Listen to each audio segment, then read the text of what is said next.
सर्दियों की सुबह शहर की गलियों में हल्की हल्की धुंध छाई हुई थी। सड़क पर लोगों की आवाजाही हो रही थी। एक कोने में रामलाल का ठेला खड़ा था। उसके ठेले पर गरम गरम जलेबियां तली जा रही थी और उनकी खुशबू पूरे इलाके में फैल रही थी। आओ आओ भैया, गरम गरम जलेबी खाई लो। सर्दी के मौसम में ही गरम जलेबी खाई तो तन बदन खुश हो जाई। चीनी की मीठी चाशनी माँ दुबई के बनावल बा और हमार हाथ के स्वाद तो लोग भूल ही ना सके। पास खड़े लोग ठेले के पास जमा हो रहे थे।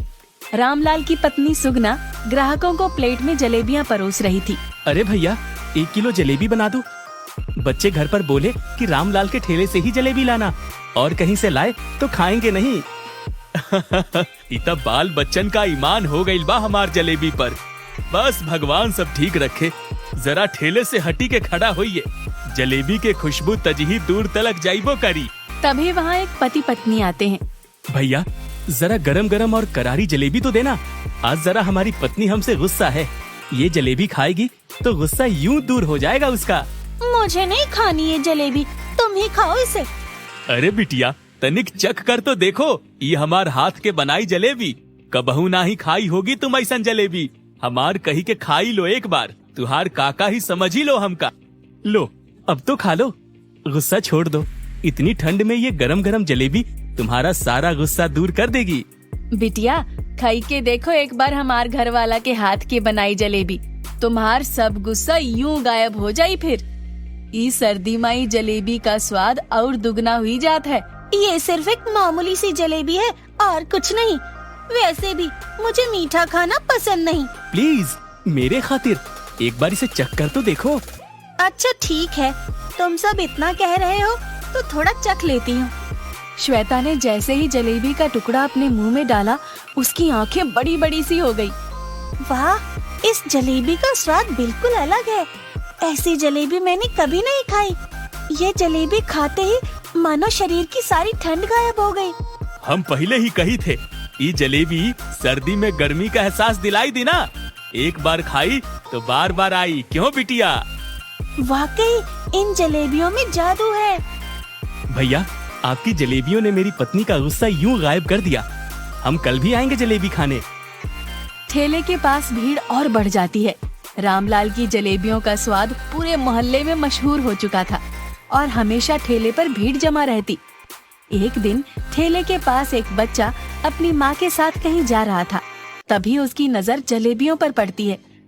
माँ, माँ, वो जलेबी मुझे भी खानी है, दिला दो ना। बेटा, इसे जलेबी नहीं कहते, इसे जलेबी कहते हैं। हाँ वही जलेबी। बाबू, ई लो तुम्हारी जलेबी। जलेबी ना, जबेली। जलेबी खाकर अभिषेक के चेहरे पर मुस्कान आ जाती है। ठंड दिन ब दिन बढ़ती जा रही थी। फिर भी इतनी ठंड में रामलाल और उसकी पत्नी सवेरे सवेरे पहुंच जाते चौराहे पर अपना ठेला लेकर। जलेबी बनाना शुरू नहीं होता कि ग्राहक आना शुरू हो जाते। आज बहुत ही ज्यादा ठंड है भैया, गरम गरम जलेबी खिला दीजिए। इन्हें देखकर मुंह में पानी आ गया है। ई लो तुहार जलेबी गर्मा गरम। एक बार खाई तो बार बार आई हमार जलेबी खाई ने। आपका बिहारी अंदाज मुझे बड़ा मजेदार लगा। जलेबी की तरह मिठास है तुम्हारी बातों में। अरे बाबू, बिहारी हैं तो बातों में मिठास, जलेबी में करारापन और दिल में अपनापन होना चाहिए बस। रामलाल का ठेला एक बड़ी मिठाई की दुकान के सामने था। दुकान का मालिक रतन सेठ अपने दुकान के अंदर खड़ा था और खिड़की से बाहर देख रहा था। ठेले के पास भीड़ देखकर वो गुस्से में बड़बड़ा रहा था। ये रामलाल तो हद कर रहा है। मेरी दुकान के सामने ठेला लगाकर सारे ग्राहक खींच लेता है। मेरी मिठाई बिकनी बंद हो गई है। ये ऐसे नहीं मानेगा। अभी बताता हूँ इसे तुम्हें। ओ जलेबी वाले, अपना ये जलेबी का ठेला कहीं और जाकर लगा। हमारा ठेला तो रोड के कोना में ही बा। फिर तुमका काहे कुछ परेशानी हुआ बा? हम अपना ठेला जरा भी ना हटाई। ये ऐसे नहीं मानेगा, इसे सबक सिखाना ही पड़ेगा। रतन सेठ अपने नौकर को बुलाता है और उसे रामलाल का ठेला चोरी करने को बोलता है। साहब, उसकी जलेबी वाकई सच में बहुत स्वादिष्ट होती है। लोग कहते हैं कि उसकी जलेबी की बात ही कुछ और है, और ऊपर से ये सर्दी का मौसम रामलाल की गर्मा गर्म जलेबी खाकर मन तृप्त हो जाता है। चुप कर! मेरे नौकर होकर तुम उस रामलाल की जलेबी की तारीफ कैसे कर सकता है? मेरी मिठाई सबसे अच्छी होती है। ये रामलाल का ठेला यहाँ से गायब कर, नहीं तो मैं तुझे इस शहर से गायब कर दूंगा। अगले दिन सुबह रामलाल अपने ठेले के पास पहुंचता है तो ठेला गायब पाकर हैरान रह जाता है। अरे ये का हो गई सुगना? ठेला कहाँ गवा? ये कौन छुआ ले गई हमार ठेला? भगवान कसम, ई कैसन दिन दिखावे लगा। रामलाल, अब हम का करब? बाल बच्चन का पेट कैसे भरब? हे भगवान, हमरा का गलती रह गई? ठेला हमारा सब कुछ रह गई, इसे ही तो हम पेट भरत रहनी। अब हम का करब? इतना बड़ा शहर में कैसन ढूंढब आपन ठेला? रामलाल हर जगह गली में अपना ठेला तलाशता है, पर उसे अपना ठेला कहीं नहीं मिलता। ऐसे ही कई दिन बीत जाते हैं। रामलाल के दोनों बच्चे भूखे और उदास होकर पिता को देखते हैं। बाबा, अब खाना ना मिली, आज भी भूखा सोए के पड़ी। ना बेटा, भूखा ना सोए के दी, कुछ तो करब हम।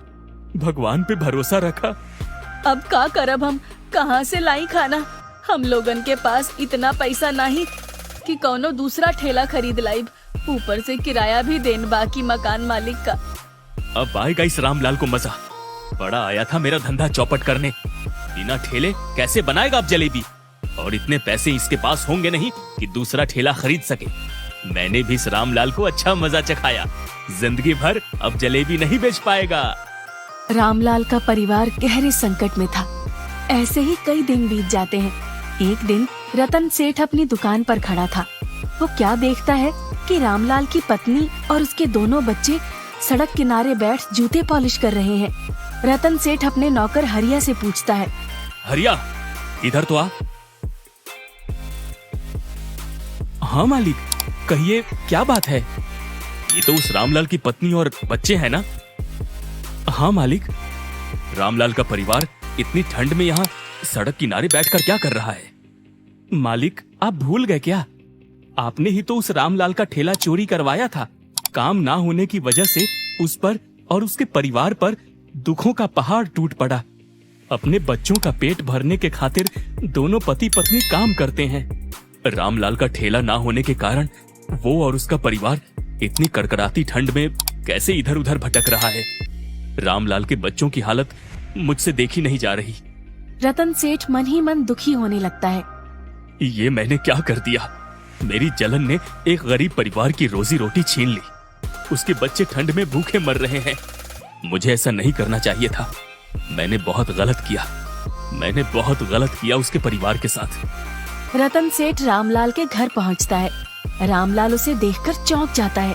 अरे सेठ जी, आप हमार घर पे क्या करे आए? रामलाल, मुझसे बहुत बड़ी गलती हो गई। मैंने ही तुम्हारा ठेला उठवाया था। मुझे जलन हो रही थी तुमसे, क्योंकि मेरी दुकान से ज्यादा तुम्हारा जलेबी का ठेला ज्यादा चलता था। माफ कर दो भाई, मैं तुम्हारे लिए नया ठेला बनवाऊंगा और नुकसान भी भर दूंगा। का? तुम्हारे इस जलन के चलते हमार बाल बच्चा भूखा मरत रहे। तू का एक पल खातिर भी शर्म ना आई का? शर्म तो बहुत आई है रामलाल, इसलिए माफी मांगने आया हूँ। मुझे मेरी गलती का एहसास हो गया है। क्या तुम मुझे माफ नहीं करोगे? ठीक बा सेठ जी, माफी मांगे रहे तो माफ कर दी है, लेकिन अगली बार ये जलन छाड़ी दा। गरीबन का सहारा छीन के कुछ ना मिलेला। रतन सेठ रामलाल के लिए नया ठेला बनवाता है।